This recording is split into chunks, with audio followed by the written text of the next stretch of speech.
Добар ден на сите.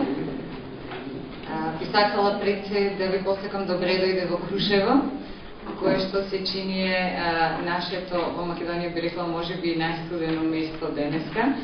Некој од нас не изненади, меѓутоа сигурна сум дека она што е убавина и пейзаж на Крушево надоместува се останато. Би сакала да ја искажам својата благодарност за вашето присуство денес, од лично име, се разбира и од името на Центарот за развој на Пелагонискиот регион. И накратко во 2-3 збора да ја објаснам целта на ова денешно наше собирање. Пред се да се заблагодарам и за присуството на градоначалниците на општините од Пелагонискиот регион. Нашата програма за развој на регионот 2010-2015 година, заштитата и унапредувањето на квалитетот на животната средина е еден од нашите приоритети и разработен разработен приоритетот во поединечни активности предпоставува одржување на низа активности со кои што оваа цел ќе биде постигната. Причина повеќе за промоција токму на овој закон е она што стои во самиот закон во член 3, односно целта на законот е да се спречи создавањето на отпад од пакување, да се намали количината на отпад од пакување и така натака, да се постигне висока употреба повторно на пакувањето. Со еден збор да се преземат такви активности кои што директно ја заштитуваат животната средина и согласно принципите на одржлив развој интегрирано го овозможуваат подобрувањето на квалитетот на живеењето на секој од нас. Центарот за развој на Пелагонискиот регион, територијата, значи подрачјето на регионот го гледа како чисто, зелено, убаво. It must be emphasized that this joint project would not have been possible without the cooperation of the Ministry of Environment, the local municipalities and the Norwegian government. Мораме да потенцираме дека заедничкиот проект, односно оваа идеја, немаше да успее ако не беше заеднички напор на Министерството за животна средина, општините, како и норвешката влада. On behalf of the Norwegian Embassy, I would like to wish the center and everybody involved all the success in your future work. Thank you, благодарам и сречно. Во името на норвешката амбасада, сакала да ви поздравам како вас, така и на центарот. Многу успех во понатамашната работа и зборување. На екологијата и мислам дека овој Пелагониски регион треба да биде пример за останатите региони, бидејќи сепак мислам дека сме меѓу први кои го поддржуваат ваквиот начин на размислување и промоција на ваков закон, кој се надевам дека во наредниот период ќе дават и одредени резултати.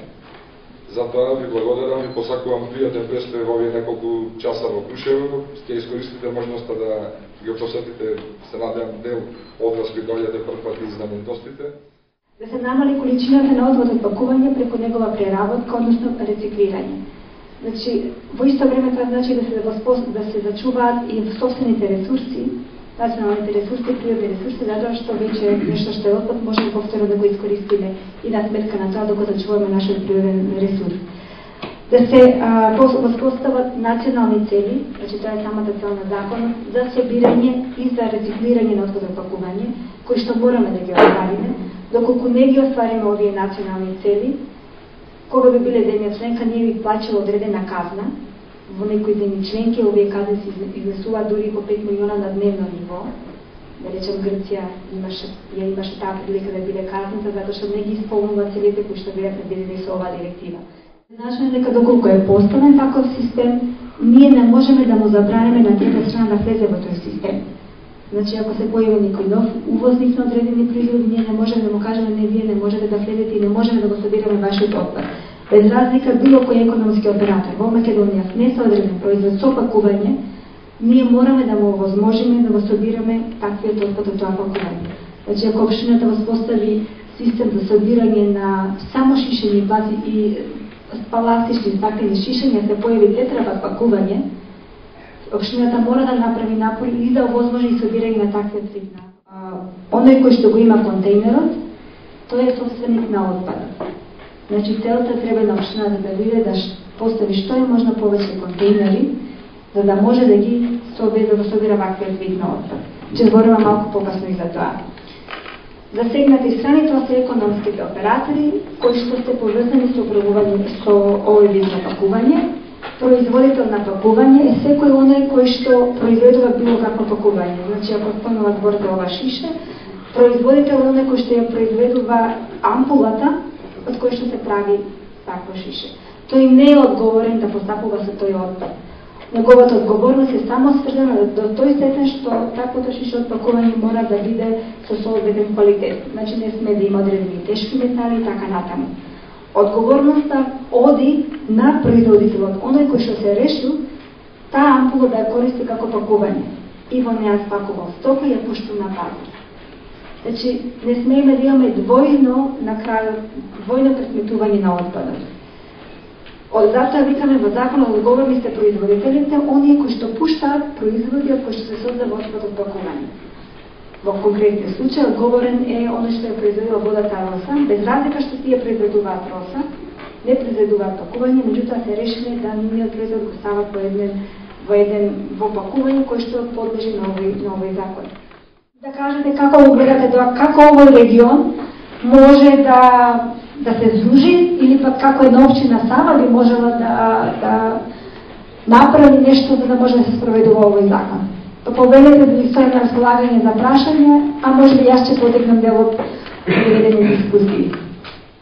Конкретно во нашата општина, ќе ви кажам пример, отпад на пет пластика веќе се собира последниве 2-3 години на одредени пунктови во нашиот град.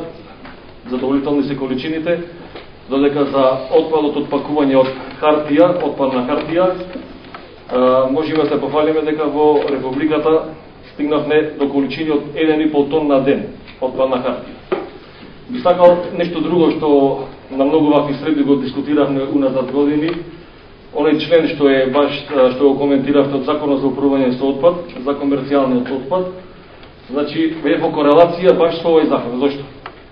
Сите субјекти кои што генерираат отпад комерцијален, претежно се правните лица, некаде голем процент, 90% се отпад од пакување. Значи, комунален отпад не поседуваат како индивидуалните домаќинства. Прашањето ми е следното, значи, секој јавно предпријатие до сега не го имплементирала тој член ради приходната страна. Овие оператори треба да се погрижат, значи отпадот пакување што го создаваат со своите производи, да го соберат назад до одреден процент, значи 60% до 2016 година, и потоа тој отпад кој што е собран од пакување соодветно да го преработат, односно рециклираат и потоа и продадат. Тоа е главната обврска која што се состои за овие економски оператори. Во исто време општината има пак обврска да обезбеди селективно собирање на отпадот, значи да овозможи граѓаните да можат отпадот пакување да го остават во посебни садови, а да не го остават во садовите за отпад кој што се користи за комуналниот отпад. Општините ова обврска треба да ја осварат во соработка со економските оператори, затоа што законот наметнува обврска овие економски оператори меѓу себе да се здружат или да формираат заедничко предпријатие или пак секој самостојно да си ја спроведува ова.